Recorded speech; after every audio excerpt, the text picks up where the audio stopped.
All right, everybody, it's time for another horror trans. I am a transgender woman. My name is Stephanie Bree, and I talk about all things horror. And today we're talking about A Nightmare on Elm Street, Part 3, The Dream Warriors.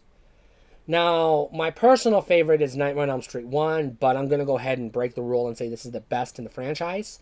So you're in for a fun ride when you watch this movie. So let's get into it. This movie kinda sorta picks up where 2 left off. We don't talk about 2. Fuck number 2. It sucks. But it also kinda sorta ignores the events of part 2 and picks up where 1 left off. So in a roundabout way, it's a sequel, but it's also kinda sorta a soft reboot, but whatever. So anyways, we start off with our new girl. Her name is Kristen, played by the beautiful God's gift to humanity, Patricia Arquette. Beautiful fucking woman. Deserves to be a movie star. Glad that she got a good career, because this woman is gorgeous. Patricia Arquette is having nightmares. Freddy shows up, chases her. She wakes up. She wakes up. But she's not really awake. She's still in the dream, and Freddy slits her wrists, but makes it look like she slit her own wrist, because that's his MO. Kristen gets put in a mental institution where she's on suicide watch with a bunch of other kids who are also on suicide watch, because there's an epidemic of teenagers killing themselves in this town because Freddy Krueger's, he's out for lunch and he's starving. This guy has an insatiable appetite for teens. So this is the first movie that kind of sexualizes Freddy Krueger. It turns him into a giant dick. Literally a giant dick, and he eats Patricia Arquette's character. Nancy Thompson shows up and rescues Kristen and finds out that she's got a superpower. She can pull people into her dream. Nancy comes back from the first movie. Now she's an intern at the hospital. She's a dream expert. So she's an intern at the hospital. These kids are having pattern nightmares, and she's an expert on pattern nightmares. And we've got Dr. Gordon and Dr. Sims. I don't remember their first names. I don't fucking care. And then we've got also Lawrence Fishburne. But he's credited as Larry Fishburne, which is weird. Lawrence Fishburne, from The Matrix, Morpheus. He's playing an orderly. To cut down on the time that Freddy starts killing people, and the Dream Warriors get tired of dying, so they form a pact. They're going to come together and use their powers and go on a D&D quest to kick Freddy's ass all over Dreamland. We get some really cool kills in this movie. We get a kid who literally gets his veins ripped out and turned into a puppet, and he gets puppeteered off a cliff, basically. Not literally, but essentially. We get a girl who gets her head shoved into a television, and we get the greatest fucking line in all of horror history ever. Welcome to prime time, bitch. My tagline in my Twitter profile.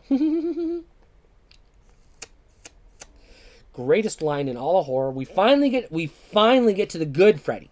This is MTV Freddy. This is the Freddy that I grew up with. My first Nightmare on Elm Street I ever watched was part 4.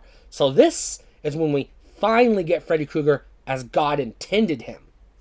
None of that bullshit we got in part 2, and not that creeper we got in part 1. This is Freddy Krueger as you know him.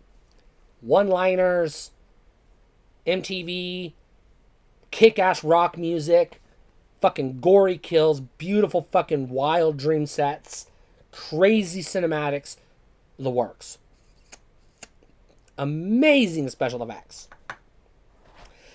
So Freddy ends up putting a kid in a coma and carving his call to Nancy into his stomach, which apparently none of the other doctors see or question. I don't know, whatever.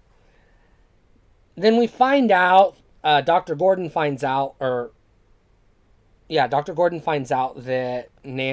Freddy Krueger is actually the bastard child of 100 maniacs. That's a whole subplot that will come back later and bite us in the ass.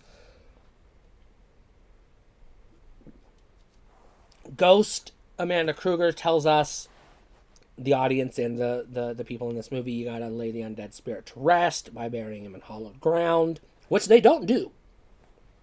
They bury him in a fucking... We're getting ahead of ourselves, but they bury him in a fucking junkyard. That's not hallowed ground. So, you know, they don't even do what the nun says to do to kill Freddy. Obviously, because he gets to come back for more kills later on. So, Joey gets rescued by the Dream Warriors, and then Taryn, who is forgettable, gets killed in a really cool death scene. And then Will, who was forgettable, gets killed, and we're just like, okay, nerd, whatever, dude. Freddy's like, fuck you, dude, I don't believe in fairy tales, and he just guts him. Fucking just like, you know, sorry, kid. And then we get a dream chase scene, kind of, sort of. And then we get the subplot where Gordon and Nancy's dad, I think it was Ronald Thompson? Anyways, Nancy's dad from the first movie go on a quest to find Freddy's bones. They dig a hole. Freddy possesses his bones, kills Nancy's dad, goes back into the dream, kills Nancy in front of Kristen, Patricia Arquette. And I'm saying her name, Patricia Arquette, 1,000 times, and there's a reason for that I'll get to in the next video. And then Gordon ends up throwing holy water on Freddy's bones and putting a cross on Freddy's skull, and then that causes Freddy to dissolve in the dream and he disappears. And Nancy's dead, and so we get Nancy's funeral, and then we get credits. This is a damn good fucking movie. This is the best looking of all the Nightmare on Elm Street movies. This is the best. This is the highlight of the franchise. This is 110% a buy. If you are going to buy a Nightmare on Elm Street, if you're going to buy any Nightmare on Elm Street movies, buy this one. And of course, I've already said buy the first one, so that's 2 in your collection. Yeah, this is a good movie. Definitely worth a shot.